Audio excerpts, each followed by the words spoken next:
Welcome back to my bathroom downstairs. So we finished the remodel in here about 6 months ago. And when I finished that series for this half bathroom remodel, I said the only thing I'm not doing yet, but I want to do is a tile backsplash for the sink. So today we're going to start on that. So I have roughly an 18 by 24 sink that I want to do a 6-inch tall tile backsplash. Now in order to do that, I am going to pull my faucet, just disconnect the water lines underneath the lock nut and pull this out. It'll make it easier to get to everything. So let's go ahead and get started. And this is the tile we picked up. So every time we make a run to Home Depot, we'll take a peek at the tile and nothing was catching our eye. And then we finally saw this Spanish tile, some Rustico and gray and white tiles. They were like 50 cents a tile. So it was like under 15 bucks for the tile. Ran through a couple different patterns, but the wife decided on this kind of checkerboard pattern. So that's the pattern we decided to do. So these are 3x6. So this will be my side wall, and then another wall just like this with one more row for the back wall is kind of what we have planned. Doing this kind of on a budget. So I have I've had tile spacers, I have a float and a trowel.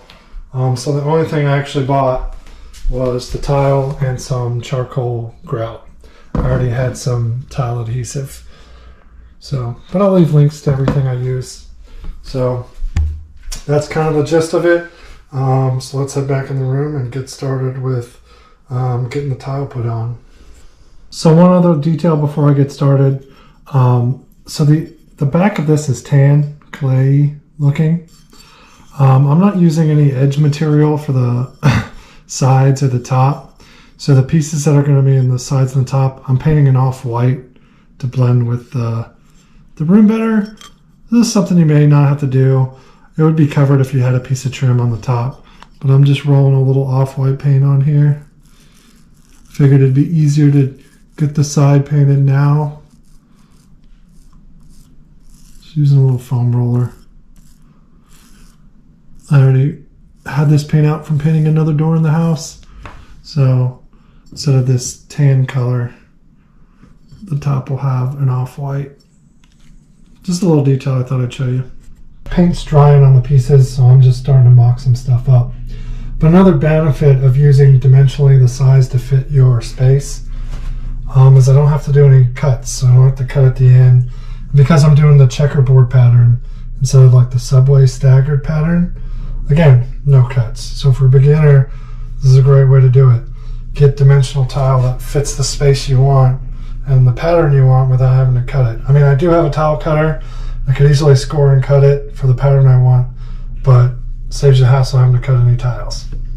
So just have some tape marked about roughly where the top of my tiles will be, stacked too tall, so about 6 inches. And I have my pattern laid out. I'm going to start with this wall.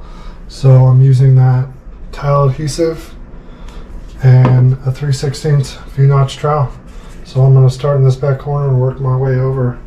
And then we decided on a 1/16 grout spacing, so I have these little spacers I'll put in. Let's get started. Just getting enough coverage. You don't want to use too much. It even tells you on the container. And whatever adhesive you use, like if you use a mortar, it tells you what it's for. So it's usable for this tile in this format and to go straight onto drywall or gypsum board. So it's going to get the first piece put on.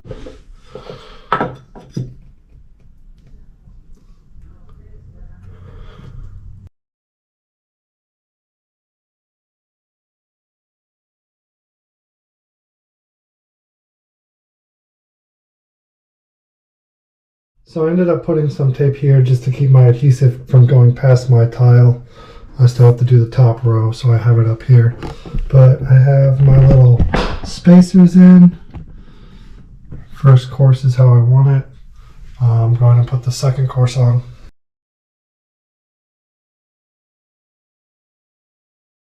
And I'm wiping off the excess on the top of the tile because I don't want it squishing out and getting in my grout line. And then cleaning out around the spacers as best I can. Now that enough of the adhesive is on, I'm going to take off my tape and then put my top row on.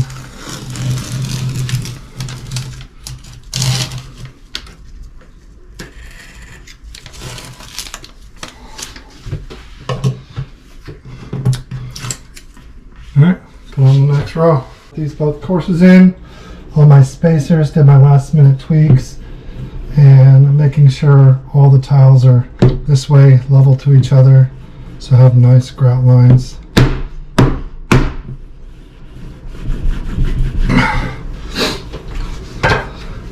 So I think I'm happy with that.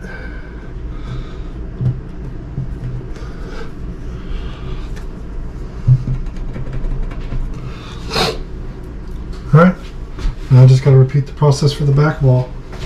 And last tile is going in. So I painted the top and the outsides on both sides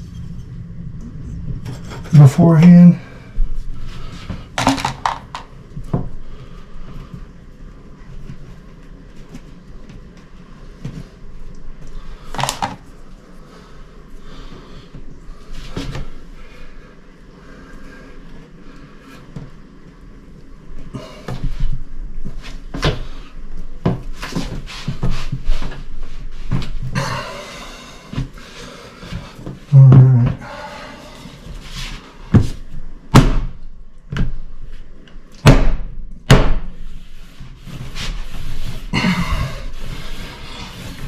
Moderate pressure.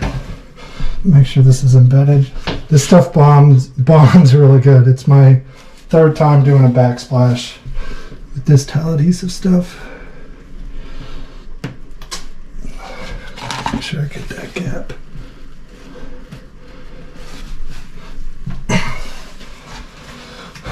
Alright, and then we'll let this set up and dry. I usually wait overnight before we move on to grouting.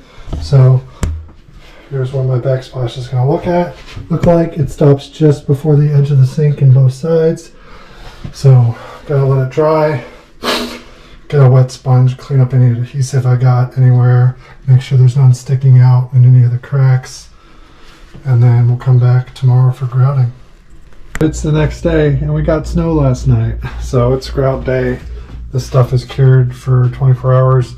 I put up a little tape around the grout joints just to, you know, make cleanup a little easier when I grout this. For small projects like this, I'm just using the cheap, ready to use grout. We're going with charcoal. And then I have my gum rubber float.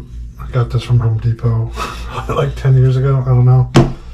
But let's go ahead and bust this open and start some grouting.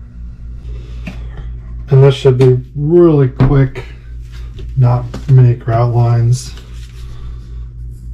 I'm just going to get some on the edge. Start forcing it in. That's why I put the tape down there, make cleanup a little easier. So I'm dragging across it and pushing in to get it into the lines.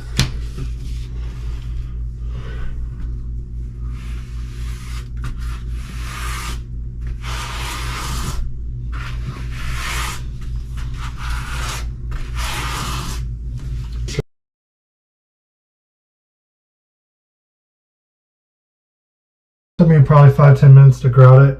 I went and grabbed some lukewarm water and a normal household sponge. It says to wait about 15-20 minutes before you start sponging. Now I'm going to start cleaning it up.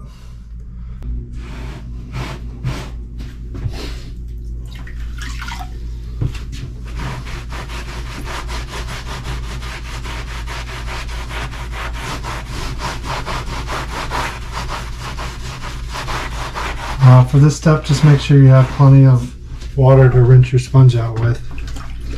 Get all the excess off first. Try to avoid digging into your grout lines. So anything that's dried on, start wiping all that off.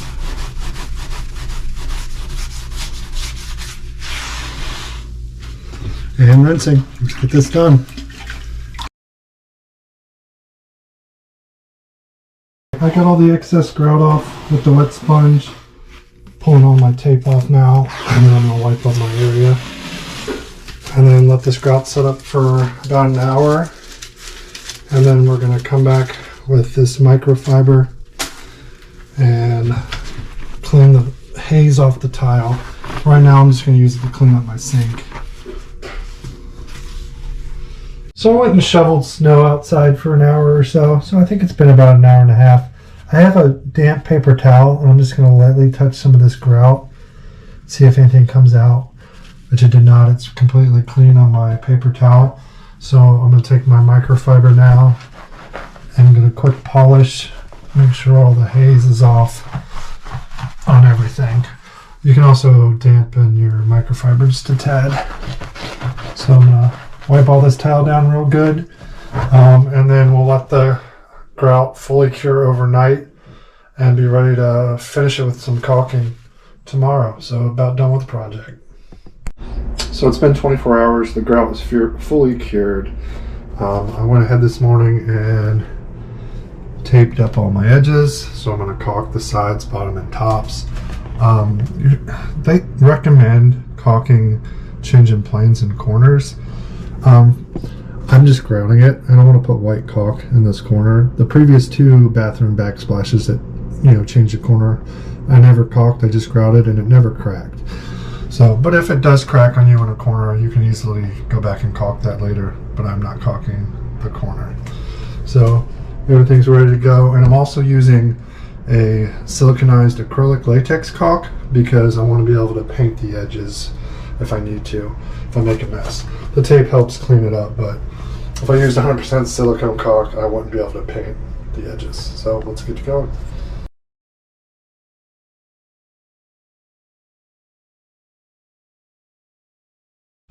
So that wraps up the caulking. I suck at caulking. I've done it many times over the years. The tape definitely makes it easier, so highly recommend it. So let's just caulk set up for about an hour, and then we'll put the faucet back in and close this out, and we'll be done. Caulk is dry. Tile project is completely done for this backsplash.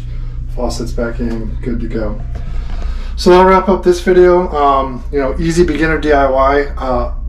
A vanity sink in the bathroom is like the first tile I ever did a long time ago, and I think it's my third time doing it. So some of the tips and tricks I hope were helpful. Anyone can really do it. It's probably the easiest way to get in the tile. So thanks for watching this one. All right, bye.